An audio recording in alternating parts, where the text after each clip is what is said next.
Robotech.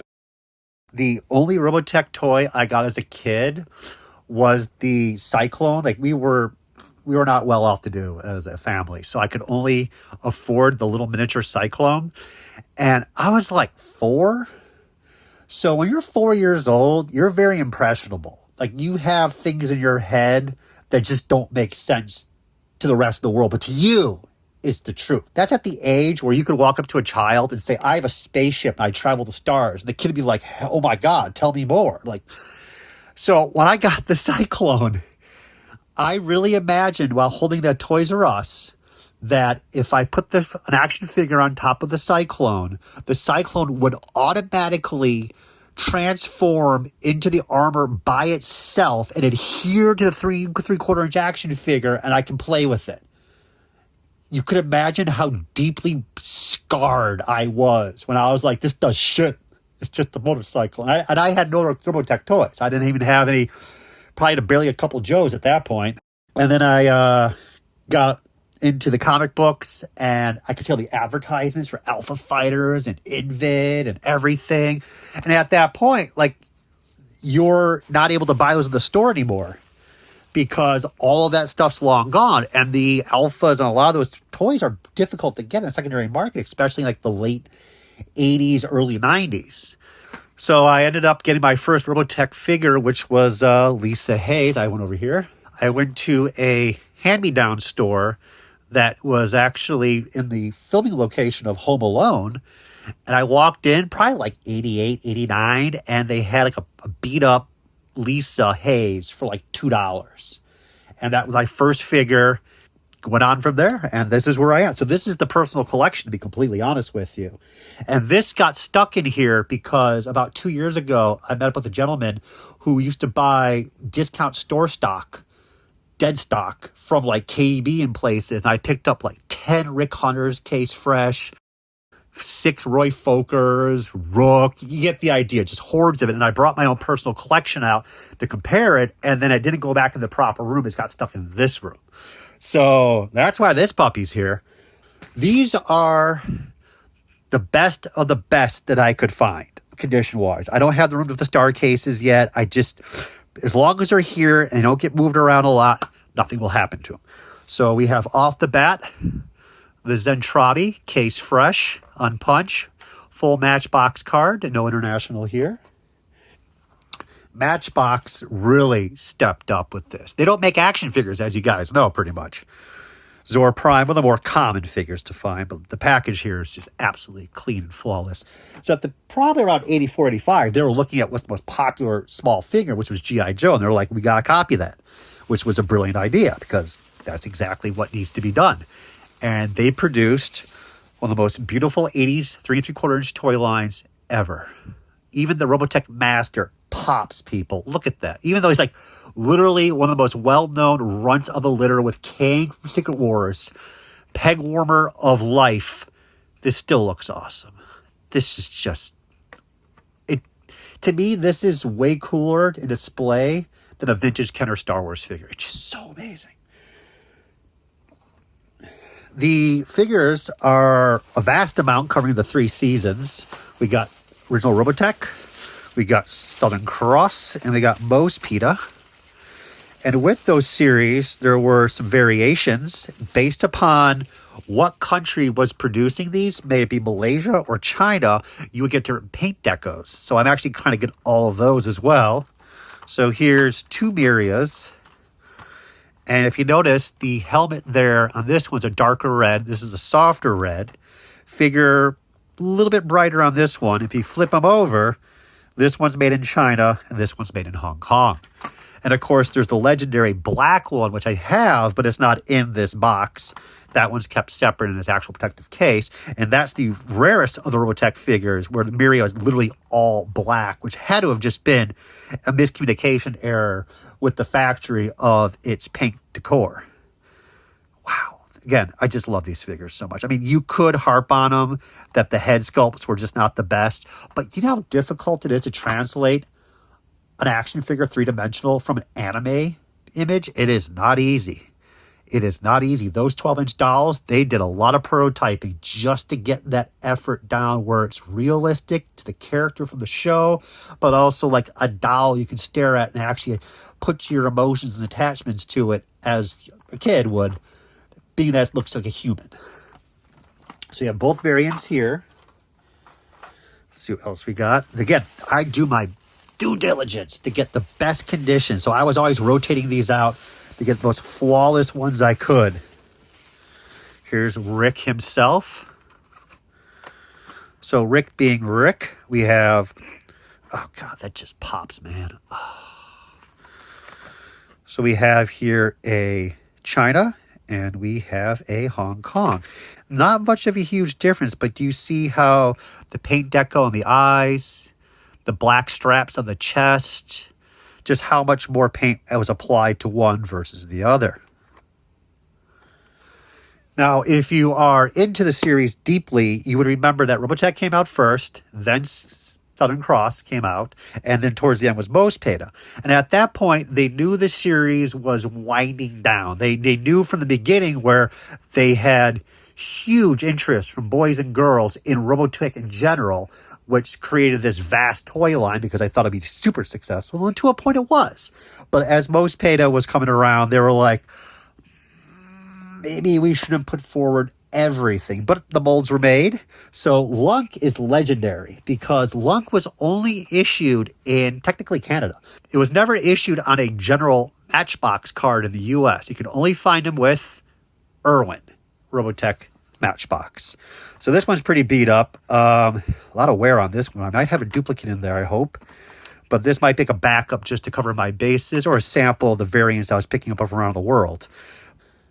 Technically, this is the rarest figure because Miria is a paint variant. So Lunk, as a full figure on his own, he is the rarest. But Black Miria is much more difficult to get, in my opinion. So also in addition is the Harmony Gold issue. So Matchbox produced them, and then Harmony Gold got access to the molds. They produced them in around early 90s, and they were still successful because, you know, this cartoon still had legs. There are some paint differences a little bit with the characters here, as well as some lack of accessory. Do you notice that he does not have his helmet?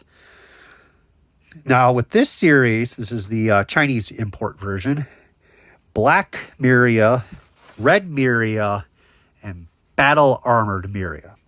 So Battle Armored Miria was one of two figures that were never produced for the original series.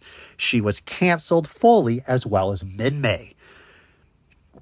But with the Harmony Gold series, they did produce the Battle Armored mid-May. And that is kind of just a fun, wacky reversal that this figure was unproduced, desired. Oh my God. I mean, people probably had no idea what it looked like.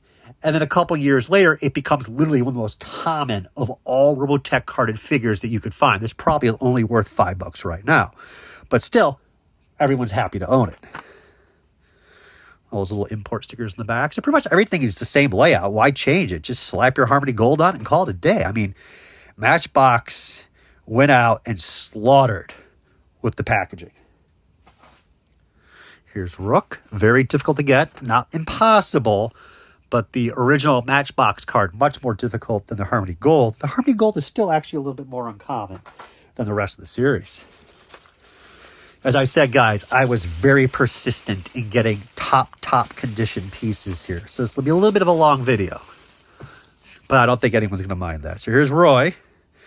We have our Chinese version. So Roy here, there's the helmet. Very nice piece. 39 cents. Holy crud. That is insanely cheap. And of course, we have one of our classic Max Sterling. Again, 39 cents. That's insane.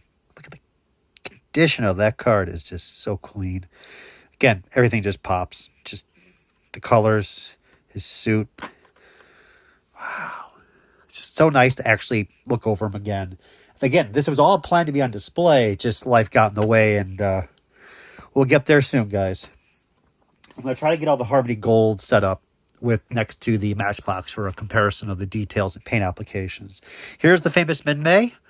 You can kind of understand why they dropped it, though she's extremely popular. They're probably seeing that the girls' side was not following through as much as the preliminary studies that they were getting together, showing the boys and girls were really interested in the line.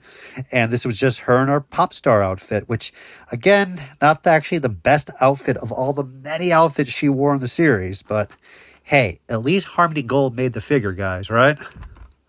Unproduced in the original series, but on the Harmony Gold package, she's like $5. Isn't that crazy? We have a Harmony Gold Robotech Master. And again, let me show you the difference between the paint applications of Harmony Gold. Completely different figures almost. And that's great. I mean, there's just so much variety in paint variants and details that you can collect this line for quite a while and at a pretty good price. A lot of these figures are not expensive. Rand does not get as much love as he should because in the final series. Here's the clean Matchbox. And one of these will be Hong Kong and one of these will be China. So here's the Hong Kong. Here's the China. It seems the China was actually a little more stronger on applying the details better than the Hong Kong variant. We have our Biroids. So again, dead stock. Case fresh. Harmony Gold version. Deeper red maroon all over the figure. Everything else is pretty much the same. Scott Bernard. He actually is pretty uncommon. Isn't it crazy how Rick, Roy, Scott, they're just more uncommon to find, and they should have been making more of those characters than, let's say, Robotech Masters, but they're just not out there easy to find. Here is Dana. Oh, lovely Dana Sterling. I was, strangely enough, I love the original series when I watched it as a kid. I remember seeing most PETA, but not understanding like how the concept of the series was. I was just too young. But later on, when the VHSs were being produced, I was picking up just insanity as a young kid. You're excited about Robotech anything, like Robotech 2, the Sentinels, and everything's coming out. So I was buying the VHSs for $30 each at a local comic book store. So I was getting a little into Southern Cross more than I should be. So we have both variants here. This one's going to be the Hong Kong. Oh, take that back. We have two carded figures. Both are Hong Kong. And we're going to come back to the... And let me compare with the previous one. This is the China version, if I'm correct. And this is the Hong Kong. Look at the lack of paint application at this point. The whole chest wasn't painted. This one's a much more difficult variant to find. Even the shield doesn't have the black markings on it. Isn't that crazy? And we are now to Korg. Not as popular as you can guess with the original series. We have Nisa, or is also Lisa. Love the art, love the costume, love the little helmet she wore. Put these to the side. Let's see what else we have. We have Zor Prime, Harmony Gold version. And let's compare that to the Matchbox one. Again, the hair color, a little bit deeper blue.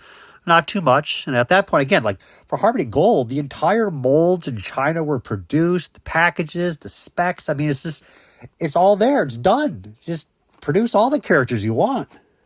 So here is a Rook Bartley from Harmony Gold. And when you compare this to Rook, much more brighter red.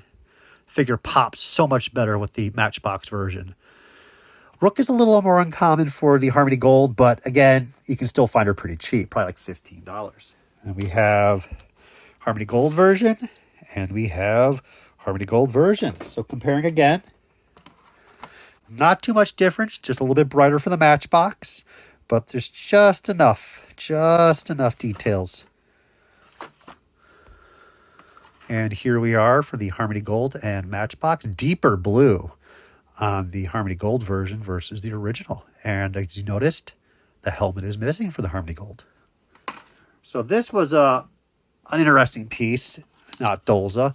This was just, again, another import piece, but they added the logo here of Matchbox as a sticker. And I wonder if that was peeled off and placed on it by somebody else, or this was, again, Harmony Gold, but Matchbox still had some possessions of the mole as part of the contract. And then this was issued in an international country where Matchbox is predominant, so they had to put a sticker on it.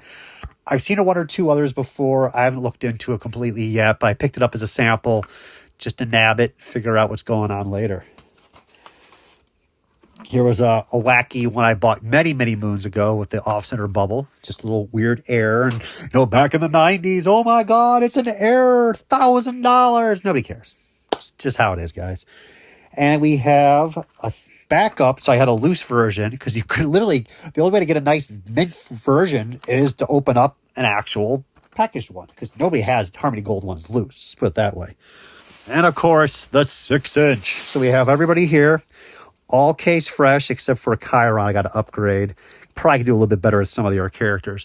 And for one more story for you, the first dead stock ones I ever picked up was at a show in Florida. And it was just one of those monumental moments for collecting for me.